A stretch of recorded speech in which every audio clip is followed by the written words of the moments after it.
Hello, everyone. Welcome back to another week here in American politics, as interpreted by the Damage Report. And every week, two things happen. One, we get to roll the dice and hope that everything's better than it was last week. That hasn't actually ever happened. But what has regularly happened on Monday is the return of Francesca Fiorentini. Francesca, how's it going? Good. Interpretation that just makes me want to do like a dance, like everything is like You've got the cool lights in the background for it.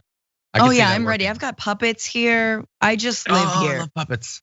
Yeah. Anyway, random factoid related to puppets. I recently watched Forgetting Sarah Marshall again, one of my all-time favorite comedies. And did you know that the puppet show that he does in that, he actually wrote the full thing years before? That's what you're gonna learn today. Nothing else, just that.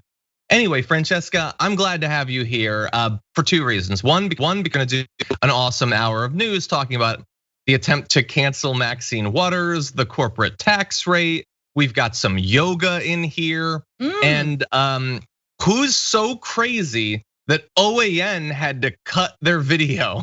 So we've got that, that should be fun. The second thing though, is that every Monday we do a top 10 list, and we've got one crafted for Francesca this week. So we're gonna be doing our top 10 favorite comedians of all time. And the difficult thing about that, as I'm sure you're experiencing, is choosing them, because there's so many that deserve to be on the list, Francesca. Just 5. I only get 5 apparently. Put yourself on the list. No, you could totally do more than 5. I was gonna just put myself 5 times and then s'mores Pop-Tarts. No, it's gonna be number 5, Bitchuation Room. Number 4, Newsroom. Number 3, that episode with Bernie on MSNBC. It's gonna be awesome. You just listed my Twitter bio is basically like that one time I did the thing. Anyway, yeah, it should be a lot of fun. I can't wait. So definitely, if you're already a tier 2 or tier 3 member on YouTube, you'll have access to that. If not, become one. Bada bing, you solved your problem. It's difficult to solve some problems in American politics. This one is doable. Hey, anyway, bada bing, I had to roll it with the bada bings early. Corporate tax rate, who needs it? Okay, I'm done. What, are you doing a Joe Manchin impersonation right there? Yeah, absolutely. Anyway, okay, everybody, thank you for being here. Please hit the like button and share the stream if you haven't already. That would be awesome. Also, if you want to send us messages, tweets, comments, super chats, anything like that, we'll respond as we go. Have a little bit of fun, find out what's going on. I can see Obi-Mom Kenobi off in the Twitch, get the tier 1 subs like she does. Thank you, Obi-Mom Kenobi, as always. And with that, why don't we jump into this thing? I feel like we've almost, I hope, reached the end of the multi-year saga of the corporate tax rate, where it was once at 35%. Donald Trump dropped it down to 21, but then we got a Democratic president who swore he was gonna reverse all that, kind of, by bringing it only back up to 28%. But that's not good enough. We can get it less raised than that, America. And that apparently is what's gonna happen, because the universe of Democratic senators concerned about raising it just back to 28% is broader than Joe Manchin, who's talked previously about that being unacceptable. And the rate will apparently land at 25%. Parties close to the discussion tell Axios. Democrats who've hinted they may be uncomfortable with going to 28% include Tim Kaine, remember the VP pick not that many years ago, Mark Warner, Kyrsten Sinema, and John Tester of Montana. Now that is not only much less of closing the gap provided by Donald Trump, but in addition, it could be a problem for Joe Biden, because while increasing the rate from 21 to 25% would raise about $600 billion over 15 years, it would leave President Biden well short of paying for his proposed 2.25 trillion 8-year infrastructure plan. And so he's gonna not do what he said he would do. Corporations are gonna win out, and maybe he has to significantly cut his infrastructure bill. So this is all good news for someone, just probably not any of you watching this. Francesca, what do you think? I mean, this is one of the most no-brainers in all the land of no-brainers. I know we're gonna be talking a little bit about Dr. Seuss later, so I'm there. In a no-brainer Monday morning, raising the corporate tax rate makes absolute sense, especially, I mean, and this is the thing, right? If you're trying to get any of the plans that Joe Biden has for this country, if you're gonna, BBB, Build Back Better, you better raise, I'm calling it BBB, triple B. Your triple B, you're gonna have to, yeah, you got to raise the corporate tax rate. It makes no sense. And you look at other countries like Germany and France, countries that have a higher tax rate than the United States. And they are also countries that have a way more robust social safety net. So this is very much part of, if we're trying to break with the neoliberal democratic past, which it's unclear, jury's still out if Biden really wants to, but it seems like some of his spending indicates that he is, then this is part of that. We're gonna have to raise it. Yeah. I think you're totally right about the taxes. I'm concerned about what this means for the infrastructure bill. Like our vague, small hopes that it would expand beyond 2.25 trillion. I don't know how you build back better with this. I'm beginning to regret my BBB Tramp Stamp. And so this is bad news for a lot of people. Now, one good note, according to Axios, is President Joe Biden's plan to increase the rate US multinationals pay on their foreign earnings from 10.5% to 21% is less controversial and stands a better chance of remaining intact in the final legislation. That would raise an additional $700 billion. And the White House technically hasn't backed away from the president's proposed 28% rate, but indicated it's willing to find a compromise to pay for his spending plans, even though, as we pointed out, it doesn't pay for the spending plans. The compromise literally doesn't do anything that he's saying it does. Democrats close to the White House expect Biden will accept 25% and pocket it as a political win. Well, you should be eager to find something to pocket, since you won't be pocketing a lot of money raised from corporations, because Trump lowered the corporate tax rate by 14 points, from 35 down to 21. That is 14 points, or roughly a 50% decrease. They were gonna raise it to 28, a 7-point increase. So it was gonna just go up half as much as they had cut it. Now it's gonna go up 4 points. What is that? I'm not a mathematician. Is that like 30% of the cut that they just had?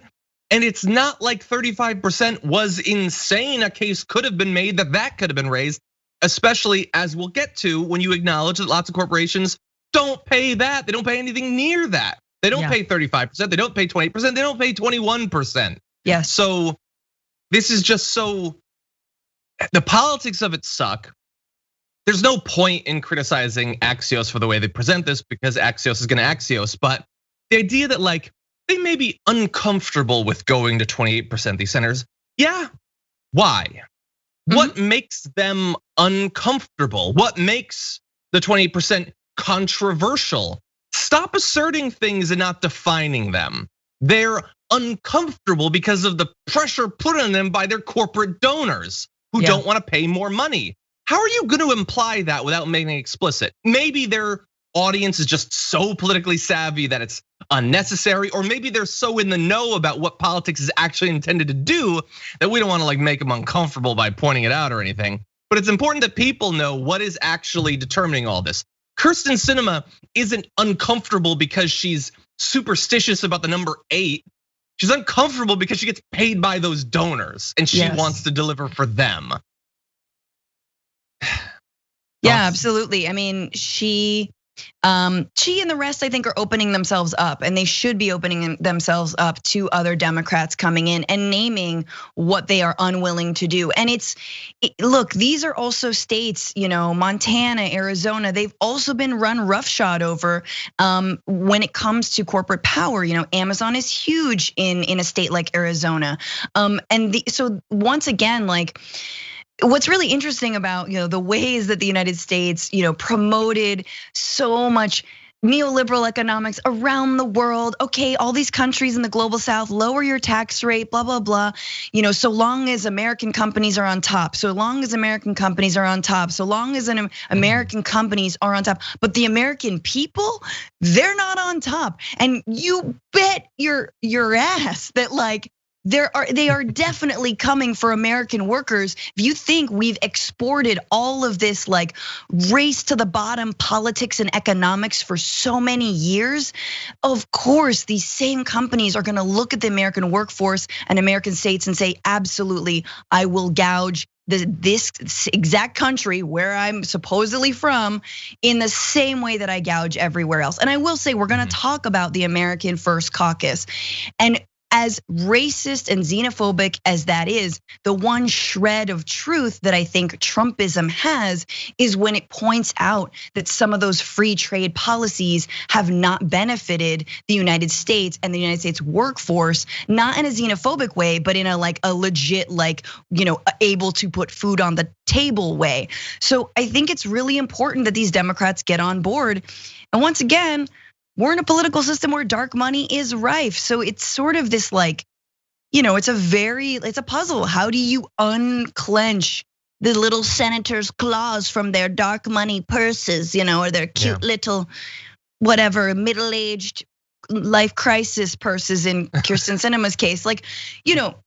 So it's one piece of the puzzle. I'm glad that that the rate for taxing profits made abroad is going up. That is really big. But it's gonna take a lot more to rein in corporate power in this country. Yeah, especially when, as we pointed out, these rates, whether they're raised to that or not, are not what they're actually going to pay. Right.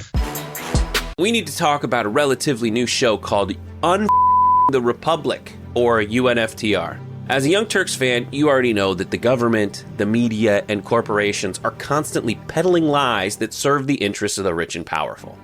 But now there's a podcast dedicated to unraveling those lies, debunking the conventional wisdom. In each episode of the Republic, or UNFTR, the host delves into a different historical episode or topic that's generally misunderstood or purposely obfuscated by the so-called powers that be, featuring in-depth research, razor-sharp commentary, and just the right amount of vulgarity. The UNFTR podcast takes a sledgehammer to what you thought you knew about some of the nation's most sacred historical cows. But don't just take my word for it. The New York Times described UNFTR as consistently compelling and educational, aiming to challenge conventional wisdom and upend the historical narratives that were taught in school. For as the great philosopher Yoda once put it, you must unlearn what you have learned. And that's true whether you're in Jedi training or you're uprooting and exposing all the propaganda and disinformation you've been fed over the course of your lifetime. So search for UNFTR in your podcast app today and get ready to get informed, angered, and entertained all at the same time.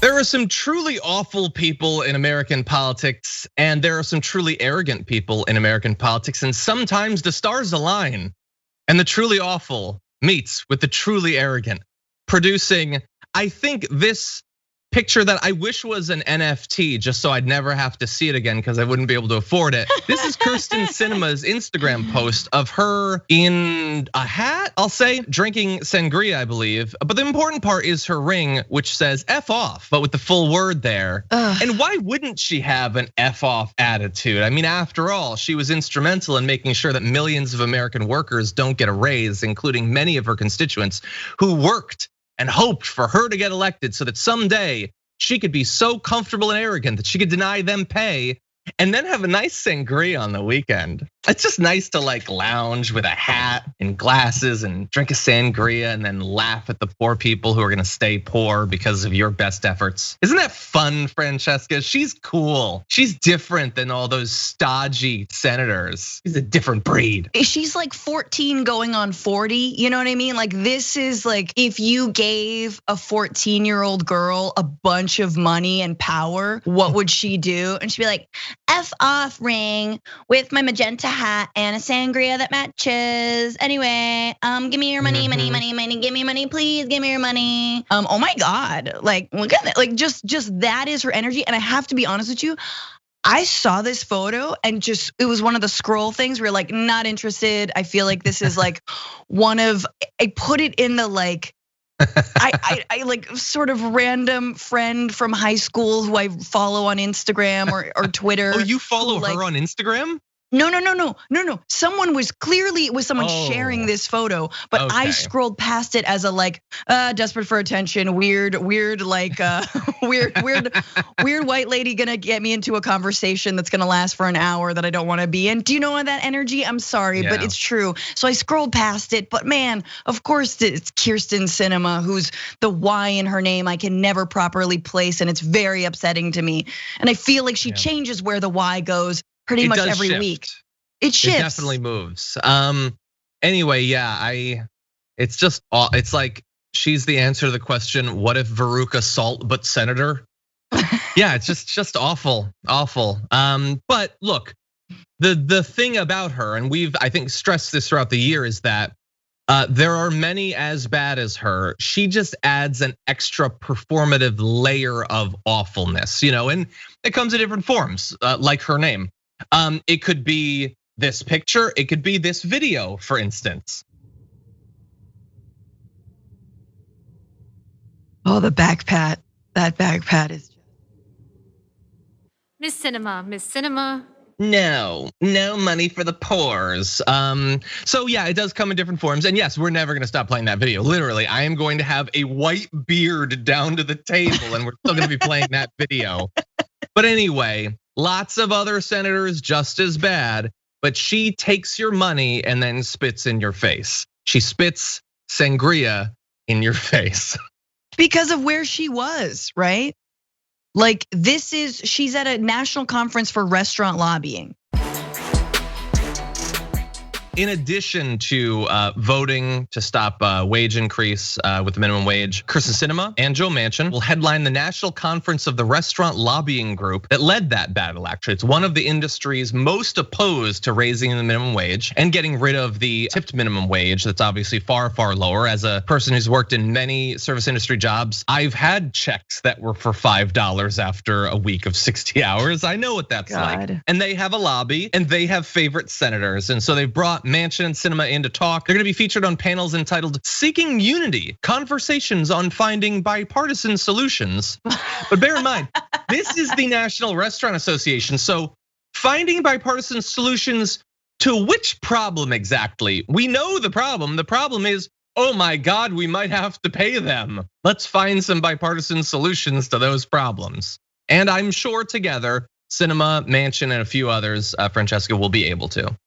Yeah, the bipartisanship is like, let's give an 8% tip. What do you say? Republicans want to leave 5%, Democrats want to do like a 12, settle on 8, call it a day. No, this is an incredibly important issue also. Remember, we're at a time where during COVID, corporations made massive amounts of money, grocery stores, et cetera, and restaurants largely have suffered, right? Especially small restaurants. So you could see the impetus and you could imagine that small and mid-sized restaurants might want to ally themselves with larger restaurants and chains and powerful groups to basically, kill the idea that you would one day actually pay workers a wage, rather than having them only rely on tips, right? And there is a huge movement called One Fair Wage that does incredible work around this, and it bears out that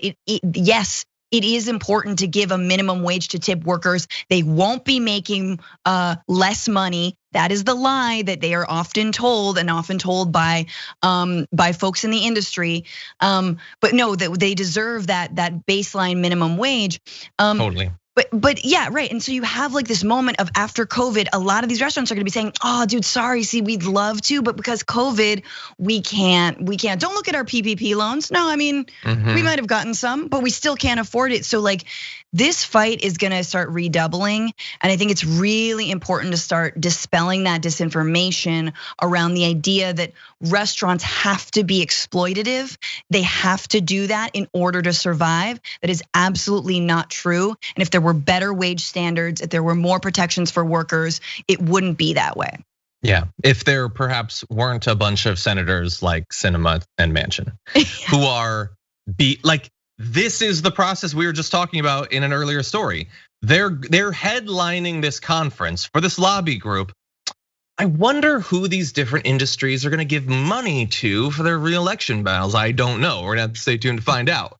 But what I do know is that we won't know what they actually say, because the conference event registration page says it's an off-the-record event closed to press. So it's our senators going and speaking to representation for an industry, and we don't get to find out what it is. So you know it's definitely pro-worker stuff they're saying. That's why they want to hide it from the press. Now, what's interesting is that executives of the NRAs, this is the National Restaurant Association, not the Rifle Association, member restaurant chains, including Denny's, McDonald's, Domino's, and Cheesecake Factory, have been telling their investors that they will not be significantly harmed by a higher minimum wage, that it's actually not going to harm them, that what they say publicly and what they lobby for is a lie. They say we can't raise wages because that will hurt us. So they admit it won't hurt them, but you'll notice they still don't want to raise the wages. Is it possible it's not about them being hurt? It's that they don't want to pay more. That's it. That doesn't require, that is the end. That's not the means, it's the end, making sure that you make less. And so when you have that, it's all public, that Manchin and Sinema would go, well, Manchin at the very least has this aura of being like the pro-labor senator. What pro-labor senator is getting invited to give a cozy, probably well-paid speech at this national conference of a lobbying group? I don't know. Today is the day that news broke that Senator Joe Manchin is going to co-sponsor the PRO Act. Look, guys, I'll believe it when I see it. When that passes, I will believe it. But look, you still have to get through the filibuster. And I still don't see that happening. I'm sorry, I don't believe Joe Manchin for a hot second, which is as long as he can hold a political idea or point in his mind. Like that is how the extent of his principle. 1 second and then he turns. As soon as he starts getting congratulated, especially from the liberals and the left, that's when he turns to the right. So don't believe Joe Manchin until you see the proof. But yes, speaking at a conference that's deliberately trying to tank a grassroots movement, just like the Fight for 15 movement, but with inside the restaurant industry, is a dead giveaway that this person does not care about unionization. This person does not care about workers' rights. And absolutely, like, but you're saying, John, these corporations know they can easily pay that. But no, they prefer to give us, and look, I'm a solid 20% tipper, right? But like, if I knew that a server was being paid $15 an hour, that might go down to 10. It's not gonna go down to 0, which is what like a lot of scaremongers will tell you, like, oh yeah, there'll be no tips. No, man. Cause I changed my order 3 times or whatever. And like, I said the onions weren't cooked enough. Cause like they give me gas. We'll occasionally get mad and you'll throw food on the ground. That happens, so. Yeah, exactly, it's the breadcrumb tax of me throwing crumbs. I eat very messily. She's just bad with crackers, she's just terrible with it. She doesn't understand, she doesn't get them really. Yeah, so anyway, look, I'm glad that the fact that they're appearing there is getting coverage. David Sirota and others writing about it in Jacobin. People need to understand who these senators are. If they're gonna be as powerful as the president individually, let's follow them around the country. Let's listen to what they say, let's see what they do. Yes. And then let's prep for primary challenges accordingly. I don't know about you, but like, there's a couple things I'm looking forward to in my life. Seeing Black Widow in theaters is one, and aiding in whoever primaries Kyrsten Sinema is the other, basically. Those are my 2 things. Maybe some future Pop-Tart flavors, I don't know. I'm open to a third, but those are the 2 reasons I wanna live. Anyway. First of all, you realize that she's gonna go as Black Widow for Halloween and your whole world is going to crumble. No. And I want you to prepare for that, John Idarola. No, she'll be like, no, because she wants to be kind of in tune, but she'll be a little out of tune. She'll go as Catwoman, like on the year Black Widow comes out. Anyway, but it'll be pink leather. Marjorie Taylor Greene has backed off as a result of criticism and pressure, with people identifying that her most recent move was like kind of racist. She's backing down on her plan to launch a right-wing congressional group dubbed the America First Caucus after the publication of a 7-page platform vowing to protect, quote, Anglo-Saxon political traditions by congressional newsletter Punchbowl News. So members of Congress in both parties over the past few days interpreted, I think fairly, the platform's references to Anglo-Saxon political traditions and the progeny of European architecture as coded, but not really that coded white supremacist language. Like it's a pretty easy code. It's like instead of the letters, they're in lowercase code. Yes. But anyway, apparently following that pressure, it's not gonna happen. A spokesperson says she's not planning on launching it at this time, adding that it was in the early planning stages, but that the publication of the document by Punchbowl blew it all up. The early planning stages, the 7-page manifesto phase, as we've all experienced in our own launch of groups. So yeah, we got some more statements we'll give, Francesca, but it's apparently not happening. Yes, it is. I'm sorry. I'm just gonna go on and say, initially when I saw that Kevin McCarthy and Liz Cheney had come out sort of condemning the America First Caucus, I was like, okay, good, because we were waiting for that. It's still gonna happen. There is no way that it's not gonna happen, even if Paul Gosar has distanced himself from it, even if Marjorie Taylor Greene's office is distancing themselves from it. Look at her tweets, guys. They're gonna come back with this thing and it's just gonna take out the overt white replacement theory stuff, because the progeny of European architecture, perfectly fine code for like, we don't want no mosques or whatever, or like build more Confederate statues. Anglo-Saxon political, they might change that. They'll just get rid of the Anglo-Saxon, that'll be whatever. The white replacement theory, they'll code it a little bit more, but it's all there. They're gonna roll it back out, and absolutely we need to be concerned about this. Yeah, I think so. And judging by if you don't, but if you go on her Twitter page, don't. But if you did, and you shouldn't, she has been tweeting about America First way more than usual. Like she backed down, but as she backed down, she was throwing stuff like about racism and columns or whatever, the architecture. Let's see her write a 2-page paper summarizing the traditions of European architecture. Let's see her just give 2 pages. 2 pages. That's not even that much. With double space. That's fine. Because I'm gonna have notes. When the mosque is round, European drowned. I want to see her define Anglo-Saxon very specifically. Who is that exactly? Because they're pale, I get it, but I'm gonna need more than just that. But anyway, the retreat had a few more closing shots, including from her spokesperson, Nick Dyer, who will someday resign in shame, told Forbes early Saturday the platform was, quote, never approved or agreed to by Congresswoman Greene, with Greene calling it a staff level draft proposal from an outside group that I hadn't read. And I haven't heard of the staff, and I don't know what a staff is, and I don't know anything. This didn't have anything to do with me. Now, what's funny about that is that same guy, Nick Dyer, told CNN on Friday the America First Caucus platform would be released very soon. Now it's like, I never heard of any of that. But before it was like, stay tuned.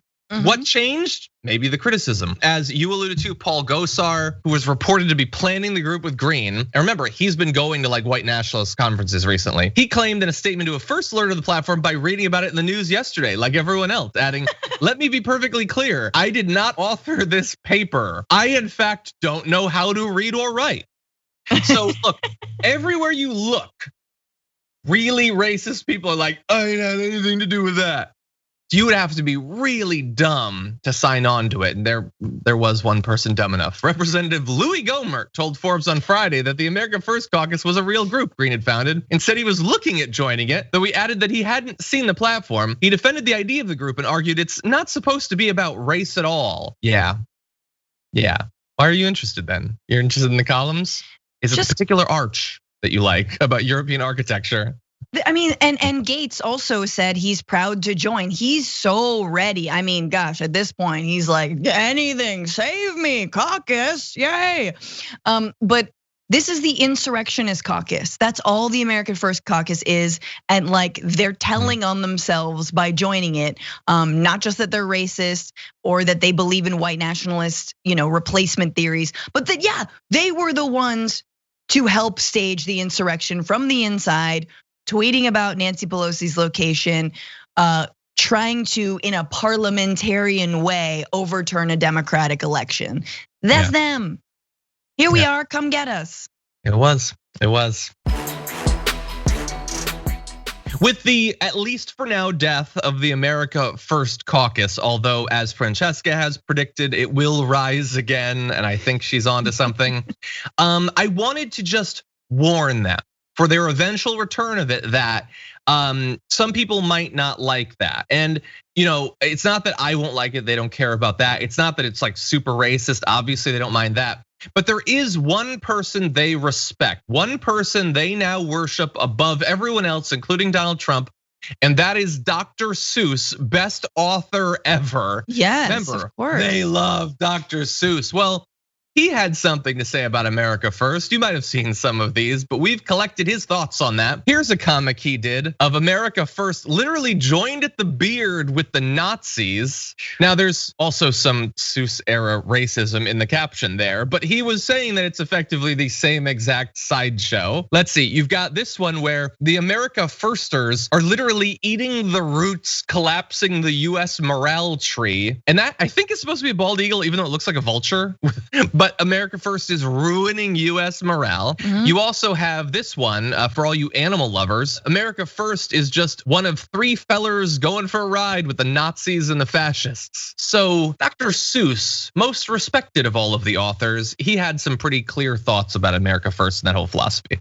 I love this so hard, and it's a history lesson too. And I think it gives us a roadmap for where we need to go and how we need to resist this new rise of America First. Because America First, back then was all about not getting involved in World War II and basically low key supporting, the Nazis' rise to power and the persecution of Jews, right? And their murder. Like it was like, that's fine, that's not our place. It was severe isolationism that was girded by or undergirded by a lot of racism and anti-Semitism.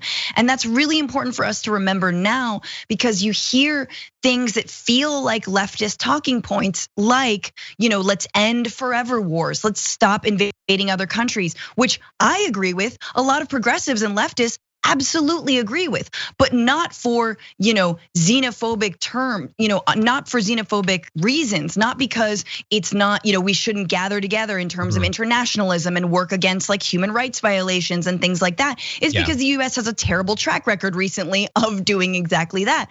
But there are things that in this caucus that I really think Democrats need to take seriously, and they are the racism, but really they are the language, the bad faith language around isolationism and anti-war sentiment, as well as fair trade versus free trade. This document in America First folks claim that they want fair trade and they hate free trade. Well, all of that is just about hating China and anti-China rhetoric, which the left really needs to push against, and about severe isolationism, which the left also needs to claim like, no, it's not isolationism. It's about respecting sovereignty of other nations and making sure we don't get involved in another Iraq or Afghanistan.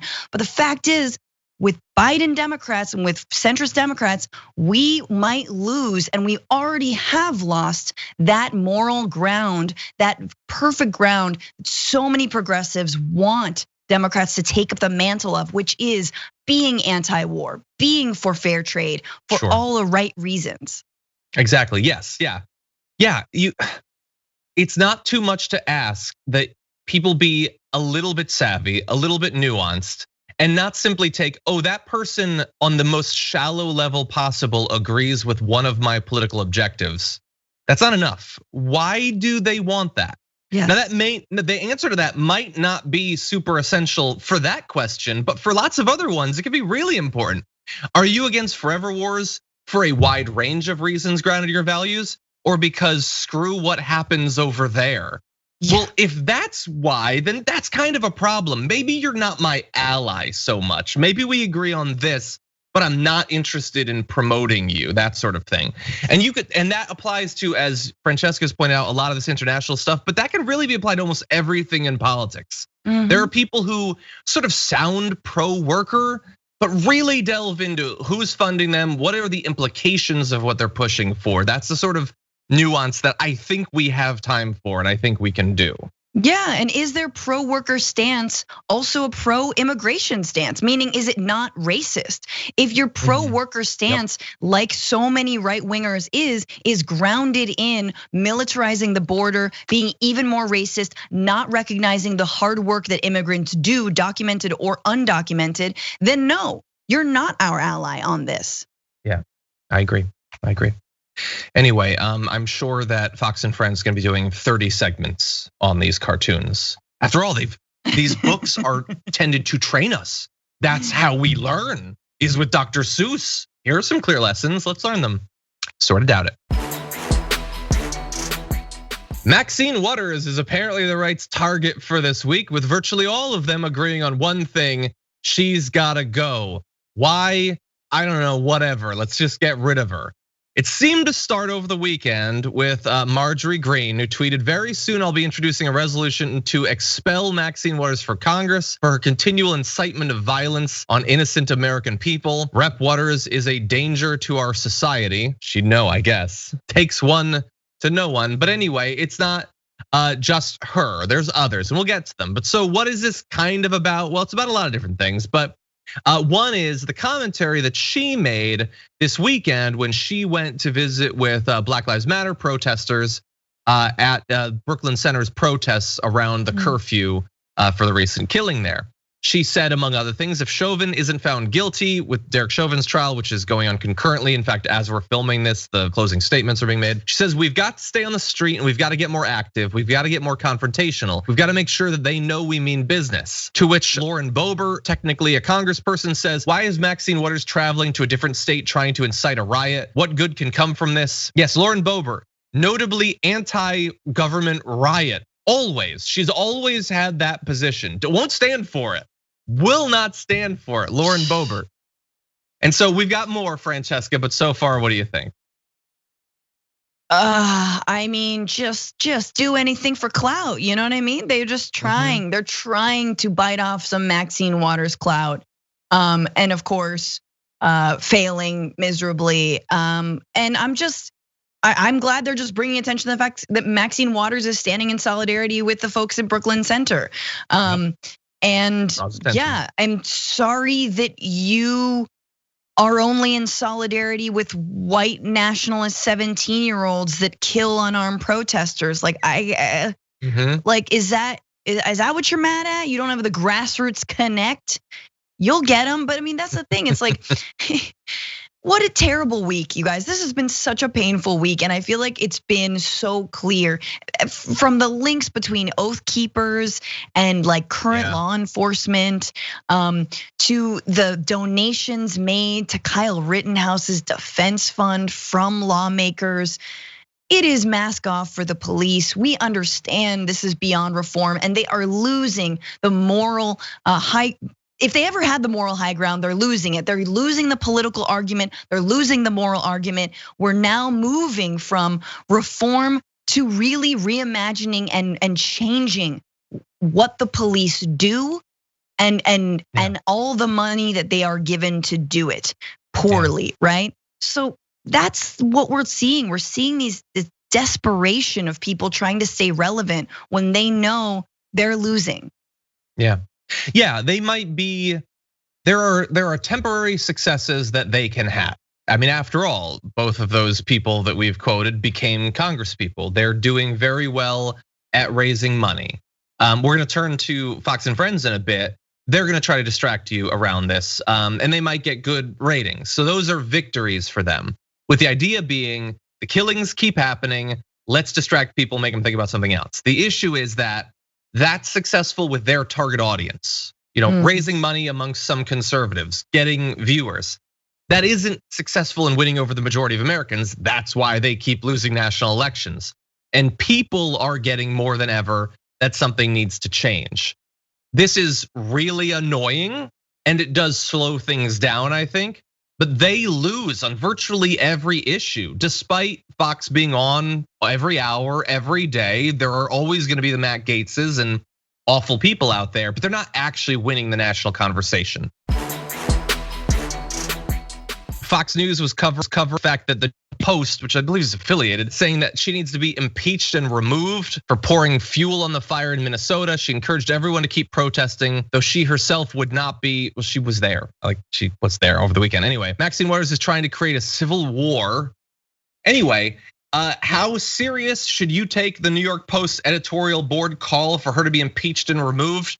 Well, a little bit less so when you realize that there is no constitutional mechanism for a congressperson being impeached. That's not a thing. You can be removed, you can be expelled, you can't be impeached. They didn't care enough to actually read the section of the Constitution about it. But anyway, I also want to show you, that's the New York Post, the best work they've done in weeks. Sorry, it's just hard when there's, when there's no like politician who solicited sex from, a woman who's got like semi-nude photos online. Like, I don't know, hit up your boy Matt. Like maybe Gates's got like more photos that you can publish without someone's consent. Like if there's not someone in lingerie on every, like in the New York Post every single day. Yep. It's like a tree falling in the woods type thing. Are they even a paper? Do they even exist? But anyone who's saying, can we not get it lost? Like, do not let it be lost on you that anyone saying that specifically a Black American is trying to create a civil war. My God. That's pretty terrible. You think that people of color have a victim complex? Oh my God, your victim complex is so strong that you think that she's trying to start a civil war. Oh, you lost that one and you'll lose it again, damn it. That's true. Well, there's a little bit more because Fox and Friends got involved in the new right war on Maxine Waters this morning. Take a look at how they covered the story. The First Amendment allows you to say whatever you want, but what happened to peaceful protesting? She's asking for more confrontations, to get more active, to stay out on the streets. That's right. If you look at a headline also inside the New York Post today, they dub her Antifa Maxine, which is exactly right. And she also went on to encourage rejecting the curfew. Asked about it, she said, I don't even know what a curfew means, says Maxine Waters. A curfew means that I want y'all to stop talking. I don't agree with it. Last time I checked, I don't think it was too much talking that was happening in Brooklyn Center after 11 p.m. or too much talking that was happening outside the police precinct in Minneapolis after George Floyd. There were riots going on. Okay, so few things there. One is that they are pissed at her for being against the curfews. So the local government has said you can't be out after this time, and she's against that, and some of the activists are against that, and they think that is unacceptable. Literally the only thing that has motivated the right over the last year is being anti-lockdown. Like, how dare the government tell me where I can go and when? That's tyranny. That's the only thing they've cared about for a full year is you don't get to tell me where I go, with who, when, and what size group, what I have to put on my face. Now all of a sudden it's a big issue. They had a problem with her saying that if Chauvin isn't found guilty, we should protest, thus saying she supports him being found guilty.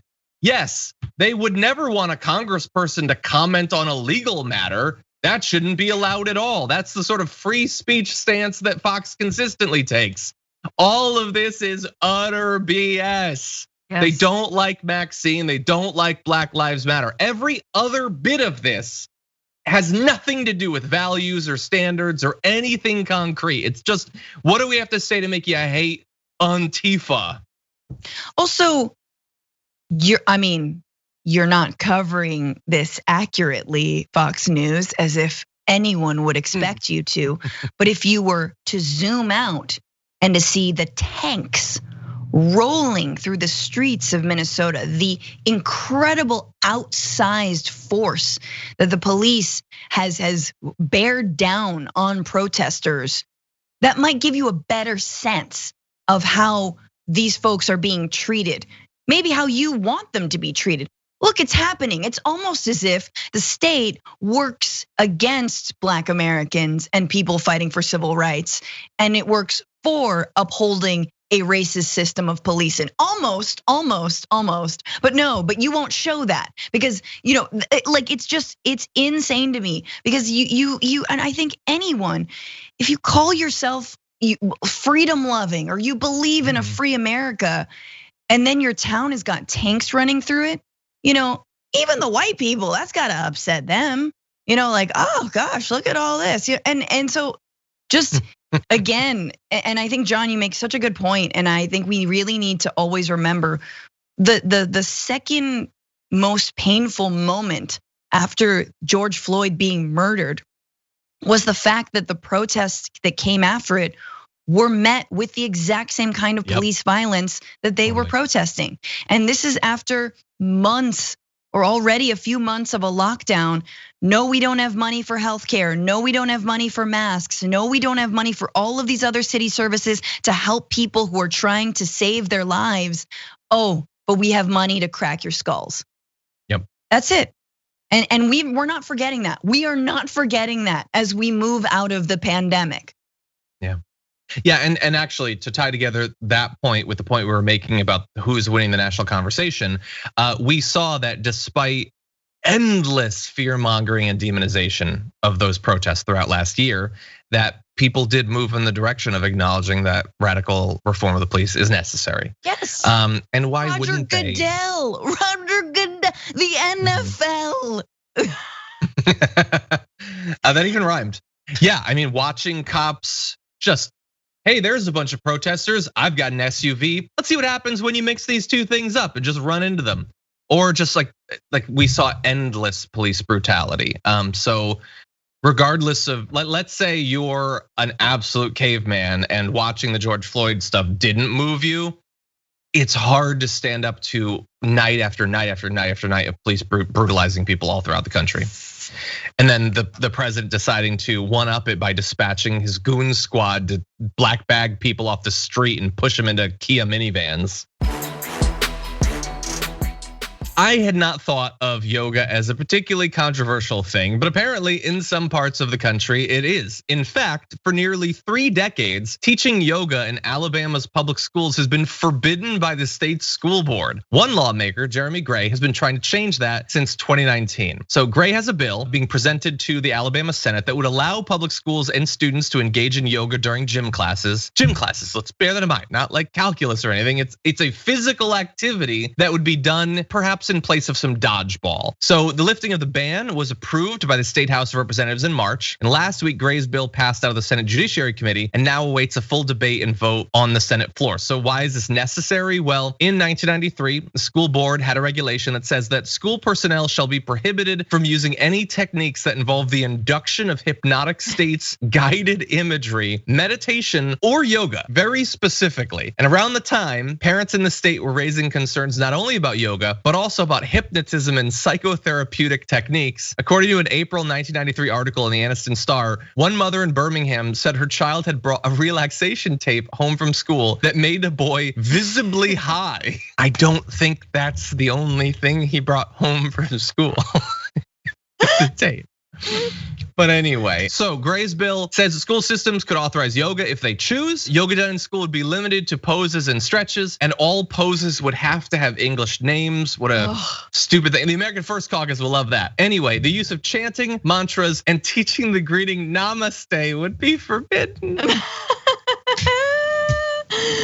Oh man, Alabama. No namasteing in bed shirts. Not allowed on school grounds. Alabama, baby steps, and right into the child's pose. You're at a child's pose level of yoga, which is just sort of lying down and shutting up. It'll be, instead of downward facing dog, it'll be like downward facing missionary style. Just in case anybody gets any ideas. Good, yay. I think it's very funny that the idea that meditation or like breathing while you just sit still would make someone hypnotized. Yeah, they're all hypnotized by the lack of anxiety. Americans' puritanical values, the Anglo-Saxon values of America is just being in a tense state of paranoia at all times and heightened anxiety. The Anglo-Saxons literally could not tie their shoes. Like it doesn't go down the R. They had to have buckles. They literally couldn't. They just had to have buckles there. Yeah. Now, really fast, it would be sad enough and is sad enough that in 1993 in Alabama, they banned yoga. That we were so backwards and superstitious and all of that we were doing that. Well, if you've paid attention to the QAnon thing, you know that we haven't advanced. In fact, we seem to have regressed. And so why wouldn't people still have a problem with yoga? And they're coming out of the woodwork. The pale, whitewashed woodwork. You have the National Center for Law and Policy, an organization of Christian lawyers who take on legal cases backing anti-abortion, anti-gay marriage, and other causes that they call civil liberties. They have a fact sheet claiming to prove that yoga cannot be separated from its religious roots in Hinduism. Quote, yoga can be dangerous, causing injuries, death from stroke, and psychotic episodes. Okay. Hysteria. Burn them at the stake. They are witches. Look at how they do that. The flying crow pose. That is a witch move, it is. Psychotic episodes from yoga. It's the warrior pose, not becoming a warrior. It's not real. Death from stroke. Okay. If our nation's elementary school kids are having strokes, it's not the yoga, it's the Pizza Fridays that are causing it. Dangerous. We do dodgeball. I can bash you in the face with a ball and that's allowed. We play football, we wrestle and stuff. If you've been to a public school, do you know the temperature of the pool? Like somehow like swim is scheduled for December? It's freezing. The fact that I haven't had a stroke there and then always said, I'm on my period, sorry. And then the PE teachers would just be like, oh my gosh, you talked about blood, you talked about menstruation.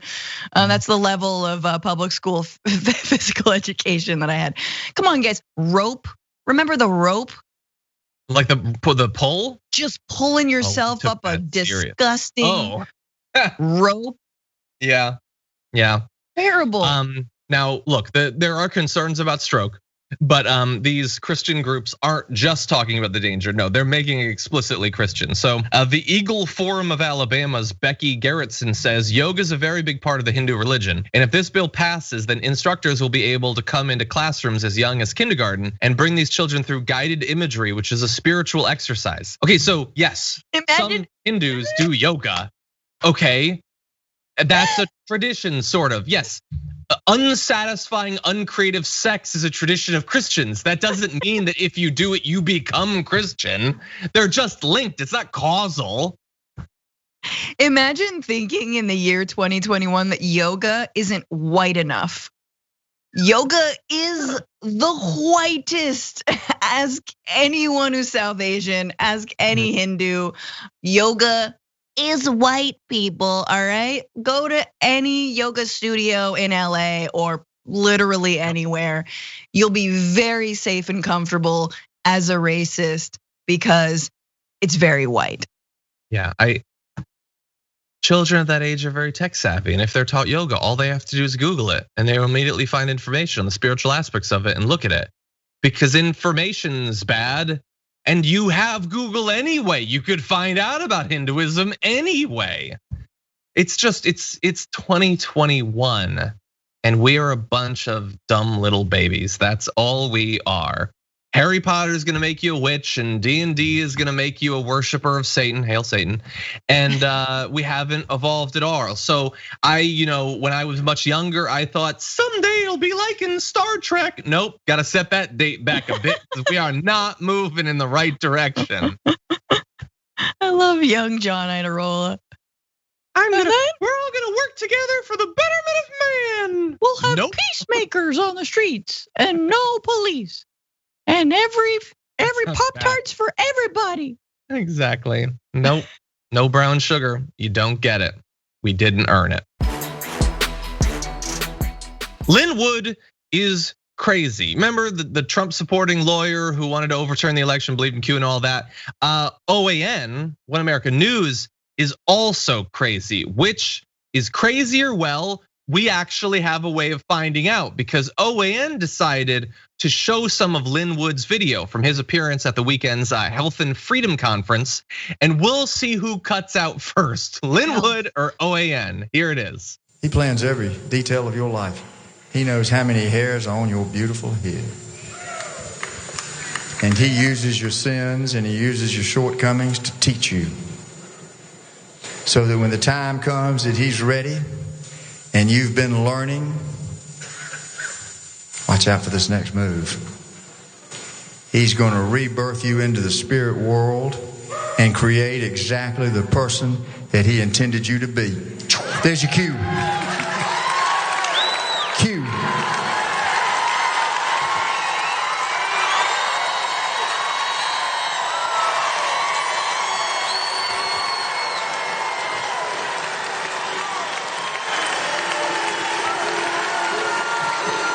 All right, we've been listening to Lin Wood speaking at the Health and Freedom Conference there in Tulsa, Oklahoma. Right now, we're going to get on to other top story. Yeah, we're going to get on to anything other than there's your cue. There's your cue. Man, I've been to some bad performances, but that sucks. But I do wonder though, Francesca, which is worse, the performance or the crowd there? Anglo-Saxon traditions. That's what that is. So glad we're getting back to them in America. I'm serious, you guys. They're gonna be burning people at the stake. This is what's gonna happen. And we talked about yoga. And Q does stand for queef. And there's a lot of queefing on in yoga. You're always like, who was that? Was that a? That's a throwback. I remember that. Anyway. No, holy God, you feel like a dark hand of like cult. You know, have you ever been in a, I'm sorry, look, there's some great churches, but I've been into mega churches and you know the feeling of like cult starts to like, it's like a cloud that descends and you're like, ooh, that was not a good like, why did I have to get up for that? Why am I clapping? Why is my arm out raised? Oh, why does this look like a, you know what I mean? Like, why does this look like a Hitler salute? Like that, obviously that didn't happen in that church, but you know, there's they have moments. A new one. They have the Q salute. They have the Q salute. You guys, this is, what do we do, John? What do we do? Look, maybe this is a good sign. OAN cut away. They found that to be a little too crazy. And it's not that Lin Wood did it. Lin Wood is insane. He's gonna do that. Like the stuff he was saying about religion was just as creepy and weird. And as part of my ongoing effort to ruin God for you, I know that like they apparently found it to be comforting, the prospect that God knows how many hairs are on your beautiful head. Like he's invested in you, he knows about you. But then presumably he knows where all the other hairs are too. And he's counting them. That's weird. Why is God counting the hairs on your ass? That's what God does, according to Lin Wood. Anyway, it's that he said all the creepy God stuff and he got some applause. But then when he was like, no, I'm doing the Q, that's a Q. That's when that massive crowd was like, yeah, yes, a Q. I know that like we want to think the world's moved on and the Q thing's done. No, it's not, I still love the Q stuff. It's the best. Do the hand thing, I like the hand thing. That's what scared me about that video. Yeah. But you know what else was a little bit scary, Francesca? Yeah, what? Please. You don't get to talk about the Q stuff just with God knowing how many hairs are on you and whether you've shaved or whatever. It has to go to the violence. And so it didn't take long from the baby hair stuff to go to this. Every lie will be revealed. They're killing our children. Send them to jail. Put them in front of a firing squad. They are committing acts against humanity. The penalty for an act against humanity is death. Take them out. Okay, so a bunch of people need to be killed. That is the whole Q thing. That's the cream filling of the Q thing. I don't like people. Tell me who not to like, and they're gonna die. Firing squads, or like there's firing squads. Then these are crimes against humanity. The penalty for that is death. and then he shouted at a crowd of thousands of people to go get him. Maybe he was yelling to the government, but he was also yelling to a crowd of thousands of people.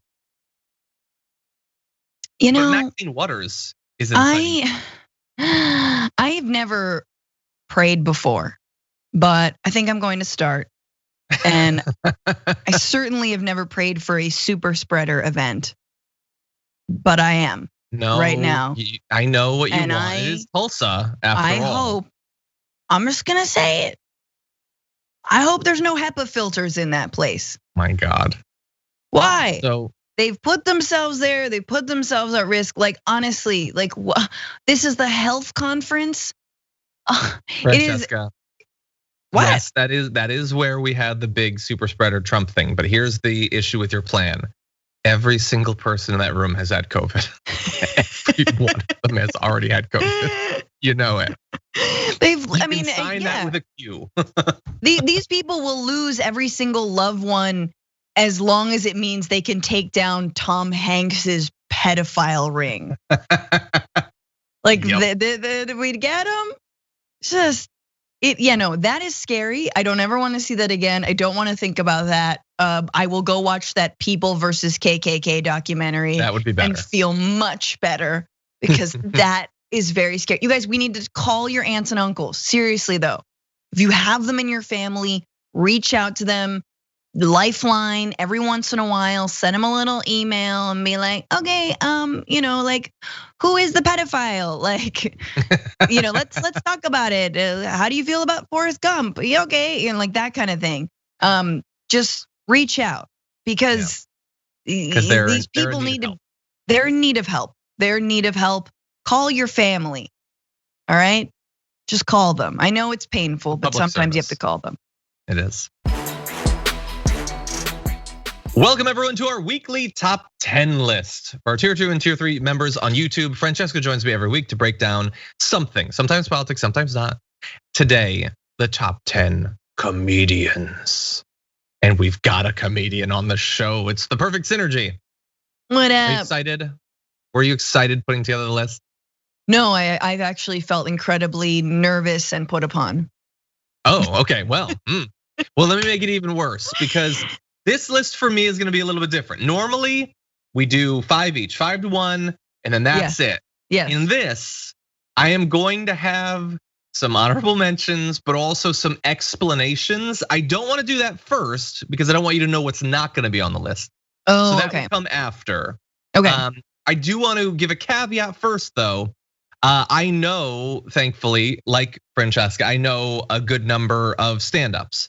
I'm not putting any stand-ups I personally know on the list. So their absence from the list is not, doesn't mean we're not also amazing. You're awesome. It's just that I would be too biased in that. Sure. So yeah. I'm choosing not to do that. You're pulling the Chris Cuomo, Andrew Cuomo thing. Exactly.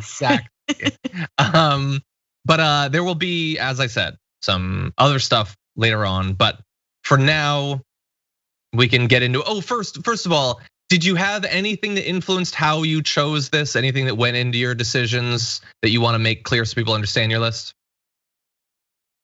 You asked all time, not current, like sure. Not like yes, right now, time. Who are the newest or the people you like the most, or up and coming.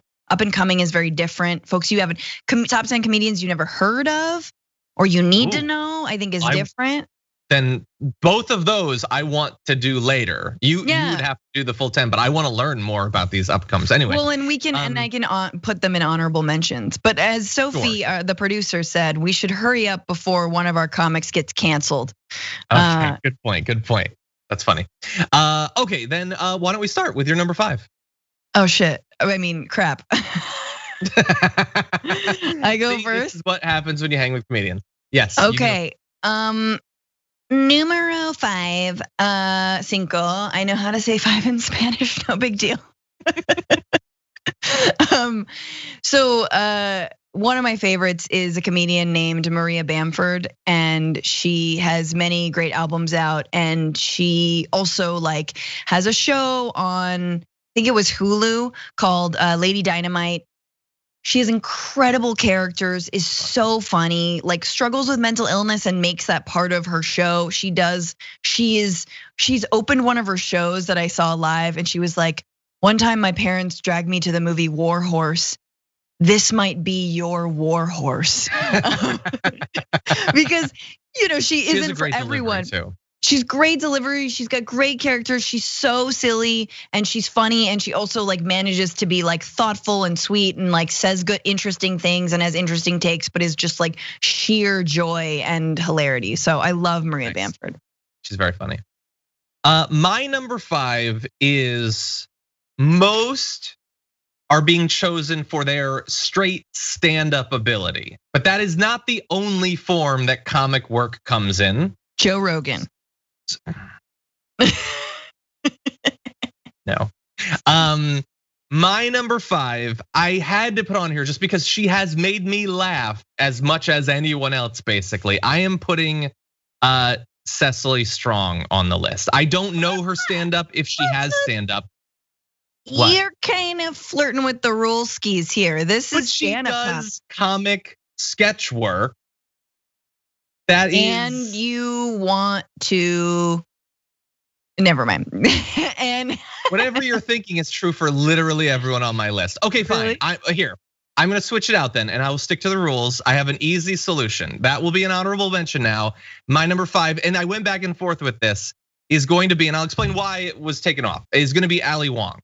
Okay. So the reason I was hesitant to put Ali Wong on this is I like Ali Wong from 2 Netflix specials, 1 movie, and 1 episode of Top Chef. And that is arguably not enough to say, but she's been great in all of that. Her first, Baby Cobra, is awesome. So funny. She's got this very unique sort of character, this very sort of like really confident delivery that I really like. She's very funny, and she was good in that movie on Netflix. I just haven't seen her in as much stuff. Whereas with Cecily Strong, I've seen her in like 1,000 episodes of SNL, but apparently it's not allowed. So I've been overruled by comedy queen. I will accept Ali Wong, and I agree with you.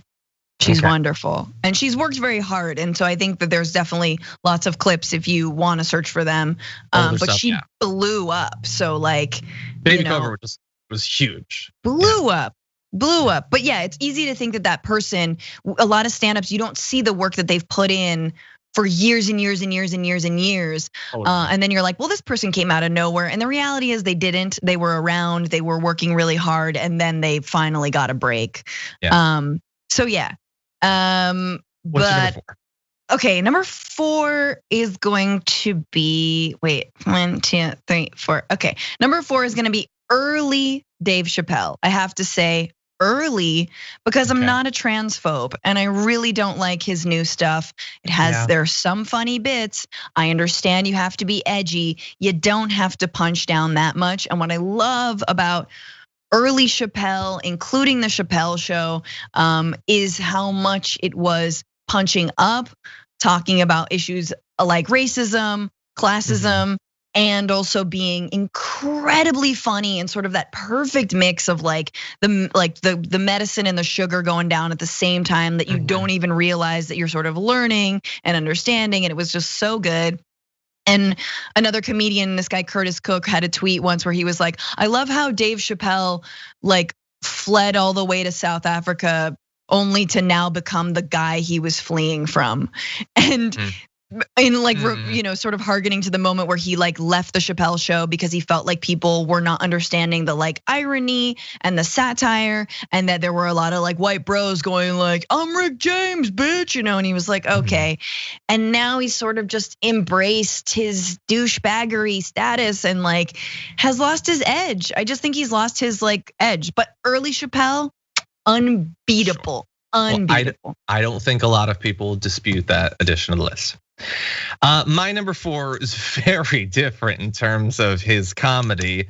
And this guy, I listened to his specials, of which he has like at least 5 or 6 many times. And for me, I discovered him on XM, one of their comedy things, like right after he died. So like it kind of like affected me more because I never got to appreciate him when he was alive. And it's a very different sort of comedy, but I think that John Panette is so funny. Are you familiar with John Panette? Not really, actually. So John Panette was, he was a very overweight comic who talked about food and his struggles with his weight. You might know, the Seinfeld finale, the Good Samaritan? He was the Good Samaritan in the Seinfeld finale. Anyway, he had a lot of specials. He had a very devoted fan base. It was not hard-hitting political comedy. It was comedy about food and touring as a comic and international stuff. It was just very funny, and it's like, I have another comic like this. I can just put it on in the background and it's just funny and happy and it's not weighted down by all the world and everything. And he was very funny and he regrettably, tragically died very young. But he was a very funny comic going back a long time. A little bit of his very early stuff, kind of Asian stereotypes, which is unfortunate, but that was, anyway, most of his comedy was not anything about that. So I'm just putting that out there. There are those sort of like very talented and sort of apolitical, usually white male comics who just are like, a warm fuzzy blanket over you. John Mulaney is someone who's like that, who is incredibly talented. But yeah, just not very, doesn't have really surprising takes, not very edgy, not super my like what I love, but I absolutely respect and like the guy is a genius, which is why obviously, and I guess this is, I don't know what order this is in, but Chris Rock is my 3. I think Chris Rock is still good. I think his specials like Bigger and Blacker, Bring the Pain, 96 and 99 are once again classic, legend, funny from start to end, can watch it back a million times. And his just delivery, like as a woman on stage, sometimes you wanna make yourself a little smaller. You don't wanna be like intimidating. And sometimes, and for me personally, I love just like that Chris Rock energy, just that pacing energy, just back and forth, pacing, like utter confidence, owning the entire length of the stage, and just like, and the bits that are just like stuck in your brain that you'll never forget. So, and he's still good. Like I like Tambourine. I like some of the stuff that he's done lately. I've always found him in the darkest days of the Bush administration. He also came out with a special that was right on and critical. So I feel like he's never missed the mark. And also has been a huge commercial success. Again, walking that line, love him. Yeah, you're totally right about like owning the space too. Like he's very much like a rock star, basically, like utterly confident and comfortable on stage. My number 3 is a throwback. I think that she is one of the most naturally funny people in stand-up comedy history. My number 3 is Joan Rivers. Yes. I just think that Joan Rivers, I watch her old stuff sometimes and it's so endearing and self-deprecating. There's just something very naturally funny about her. Like I know that she's doing prepared material, but I feel like she could just talk and she'd make it funny. Like she's, I'm sure one of the biggest influences on like The Marvelous Miss Maisel, but like she actually was like that. It wasn't just a scripted TV show, which makes it even more impressive. And so Joan Rivers, like I wasn't a fan of like the Fashion Police stuff or the more recent stuff, like Spaceballs, like when I kept out with her. But her old stuff I think is so funny. So anyway, Joan Rivers, I think that she's a classic. Absolutely groundbreaker too. It's just so effortlessly funny and also kind of like a See You Next Tuesday, very proudly so, and which is great, and I love that. Okay, number 2. There's so many.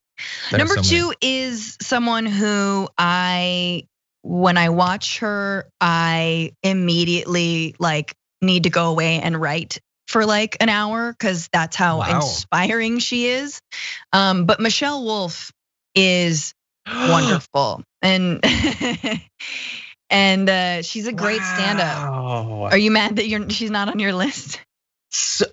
I'm gonna talk about Michelle Wolf, but okay. I'm just so pleased right now. I'm so happy that she's your number 2. Yeah, I mean, tell me more about Michelle Wolf. Well, look, she does political stuff, but she also has like a solid hour on like relationships and babies and being a woman and you know what? And otters. Yeah. She is fantastic, and she I do think that her show that was canceled on Netflix really tried to lean into her strength, which was stand up, and I'm not sure that always doing topical stand up as a Netflix show really can work. I think it's difficult. I think good stand up takes time, it takes practice, it takes, the jokes are unless they're sort of late night monologue throwaway jokes, it's hard. So I don't feel like that show cancellation was about her. I feel like it was about the format. Anywho, I digress. I also think she's incredibly smart and can just powers through it. I think I saw her do almost 2 hours. She went long and was crushing. Comics. You saw her in person? Yeah. I saw her at the Punchline in San Francisco, and she, comics can also often end a little early if they're kind of feel the crowd getting tired, They don't always do, some of them power through, but you sort of end early. She did not, she ended strong. And then I squirreled away and had a, glass of wine and started writing furiously because that's how much she inspires me. So I love Michelle Wolf. I don't have her on my list mostly because I've seen even less of her than Ali Wong. But her White House Correspondents thing was, I think, the best one. I think it was the best. Yeah, it was great anyway. Her special, I think on Netflix, is awesome. I don't know why more people don't talk about it. It's so funny. I loved her Netflix show. I was so disappointed when it was canceled. It was different. I liked it. She's just awesome. I can't wait to see more stuff from her. But anyway, my number 2 is again very different. Mine is the ultimate version, I think, of what you were talking about the generally white male comfort comic. Yes. And far more critically successful than John Panette is Jim Gaffigan. I did not listen to Jim Gaffigan until 4 years ago. I'd never heard anything from him, but I have now watched each one of his specials 10 times probably, just on loop. It's so funny. It's just stuff about Hot Pockets and stuff. It's just sometimes I don't want political comedy, and he is just very funny, super self-deprecating. And he's been to the studio a couple times, which is nice. He's very funny. I very much like him. Hell yeah. But that's my number 2. Who did you put above Michelle Wolf? Should we do runners up before we do number 1? No. Yeah. Feel free to do some runners up. Yeah. Obviously, Jon Stewart is not on my list, but I loved his stand-up, and I currently love his stand-up. I don't think he is the warm blanket, white man to make you feel comfortable, but I like that he was speaking uncomfortable truths back in the 90s and was struggling to get a break. I love Jon Stewart. I think he has changed the entire game when it comes to comedy, but I did like his stand-up, but I know he's not known at number 1 as a stand-up. I love Bill Burr. I love Rory Scovel, you might not know. Judah Friedlander, Beth Stelling is an awesome up and coming. Natasha Leggero, and then her husband Moshe Kasher are wonderful. Those are some runners up. There's so many other folks that everyone should know about. But of course, the king, the one who takes it for me, is Mr. George Carlin. This is your number 1? Always and forever. Number 1, George Carlin. Took a while. I like political comedy, obviously. Took me a while to get it and understand it. And sort of initially when you're exposed to Carlin, but you're not that political yourself, you're why are you so mad about things? And then And then when you start to live in the world and wake up, you are oh my God, Carlin is speaking to my soul, and just a master of language, master of just a master of the craft, master of being able to not care whether there wasn't laughter or applause or whatever, but just kind of go, be in his own zone and crush it. Even the stuff that he did when he was old is good. And his life story is fascinating, and his struggles with addiction, and then where he, coming from the kid in Brooklyn who used to hang off of milk trucks on his skateboard or whatever, not a skateboard, whatever they had, roller skates maybe. And he did the comedy, he did the traditional comedy, Marvelous Mrs. Maisel, 60s comedy. and then transitioned and just became like who he was, which was like a searing political commentator who criticized the left and the right and didn't have room for any BS. And like, I admire that so hard. And he's excellent. He's excellent, and is able to talk about things like capitalism without saying the word capitalism. It's just like talking about stuff, like one of my favorite bits. Like a house is just a place for your stuff. It's just your stuff with a roof on top of it, you know. and then he goes on and on and on. He's a master. I love him. He is great. He's not my number one. He is obviously a legend, though. I was telling Francesca before this. A lot of people can tell you like all like the awesome concerts they've been to, and like I haven't. I've been to like Pink Floyd, Earth, Wind and Fire, Busta Rhymes. That's literally the only concerts. Ooh, pretty good ones though. But that's it. But for comedians, I've been to some of the big ones. I've seen George Carlin in person, and he was very funny. He's not on my number one, even though I love so much of his stuff. He's had good appearances in movies. And I love how he did politics and society, not specifically always politics, but like society. Yeah. But for me, his stuff is very classic and memorable, but I never found it incredibly funny. Like I always found it to be more interesting, thought-provoking. I actually feel much the same way about Chris Rock. I've watched Chris Rock stuff over and over and over and over again. I think he's like the classic 90s comedian, but I never found it laugh out loud funny. It was always more clever. Like it was a lot of stuff like that. Yeah, no, this is hard. I love Carlin. I love Chris Rock, disagree, but no, okay. Yeah, there's yes, okay. Okay. Anyway, some runners up first. Well, apparently Cecily Strong, who we can't put on for a similar reason. Now I'm glad I didn't even try to make this case. One of the people who works in comedy that I love the most, including yesterday, is John Oliver, but I don't know his stand-up. So he's not on there. And I don't love him mostly for the humor anyway, although I do think he's funny. John Mulaney, I'm too new to John Mulaney to put him on the list, even though I think he's hilarious. Michelle Wolf, if there was like a 6, might be the number 6. Growing up, I really liked Brian Regan, and I got to see Brian Regan in person once. I haven't liked his more recent stuff though, and I've kind of moved on, but I loved his stuff for years and years and years. And so he was definitely up there. But my number one, now I feel a little bit bad about, is, who do you think it is? I'm bracing myself. I don't know, but I hope it's a consensual choice. Oh no, it's not that. He probably would be on the list other than that, but mine is Dave Chappelle. And it's not, there was no question. There was never any question. I was also lucky enough, I did see Dave Chappelle in person. There is nothing in my life that has been as funny as that night in college. Seeing Chappelle. Oh, in college? Okay, cool. He did a full, I don't know, hour, 90 minutes. I have never seen him do any of that material anywhere else. It is nowhere, and I want to find it again because I've been sore from workouts. My stomach has never been as sore as the day after that Dave Chappelle thing. My abs were shot. He was so funny. I've loved him since the late 90s. I liked the Chappelle show, and it was funny, but honestly, I like his stand-up more than the Chappelle show. Yeah. That said, yes, in the more recent stuff, if I had 3 wishes on a lamp, I would ask him to please never do content about the LGBTQ community again. Just stop. That's so true. I know that you think you have to prove something, but you don't. You really don't. You got to stop.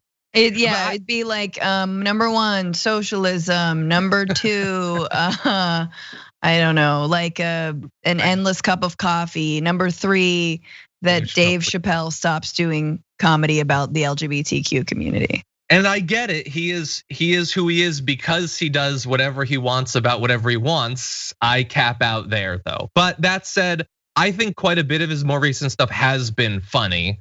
And I think maybe we disagree about this. I think he's the most talented comic. Like the level of thought that goes into his stuff, except about that. The way he crafts jokes, the way he delivers stories. Like I think lots of comics do stories like as their means of tying jokes together. I think he just does it so well. He's been so funny for so long.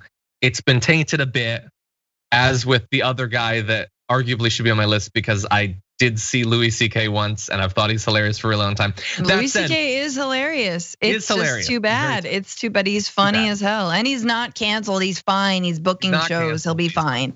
I will say that while Dave Chappelle had the funniest night ever, I love Louis C.K. I saw him at the Forum and it was the worst I've ever seen him. It was not very funny. He was clearly just starting to work on that material and it was not great. But oh, damn. Anyway, Dave Chappelle, it was never any question. Funniest guy ever, funniest night ever. He's amazing. Any others you want to mention? I mentioned a bunch of them, but I also think someone who is very good is also Neil Brennan, who worked with Dave Chappelle on the Chappelle Show. His stand-up is also really strong. But you're right, Chappelle's got it. It's also he's got a good face for comedy. He's silly. He got a silly face, and he knows it, and he uses it to his advantage. His early stuff was very silly. Yeah. It was good. Yeah, Neil Brennan's great, and doesn't get nearly enough of the credit for Chappelle's Show that he probably deserves at least some of it. And I did get to see him in Hollywood once. He was very funny. He's been to TYT as well, by the way. Very funny guy. At one point, this is mostly a cell phone of me. There was a period in college where I did really like Dane Cook, and I got to see him in person too. Sure.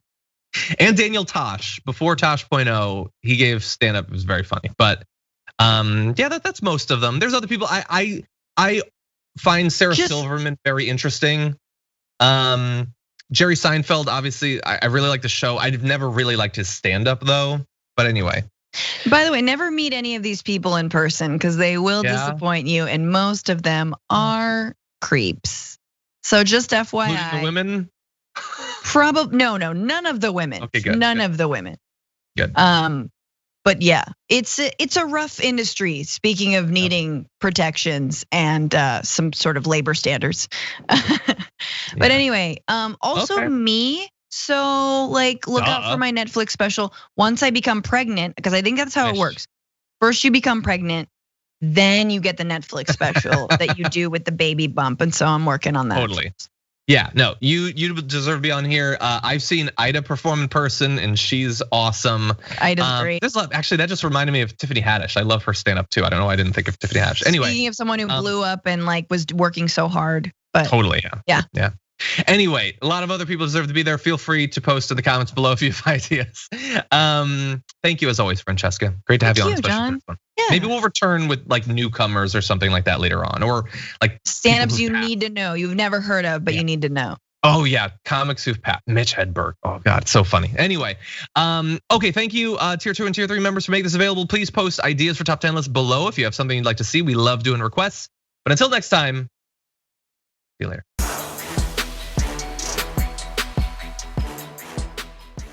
Thanks for listening to the full episode of The Damage Report. Support our work, listen ad-free, access members-only bonus content, and more by subscribing to Apple Podcasts at apple.co/TYT. I'm your host, John Adarola. I'll see you soon.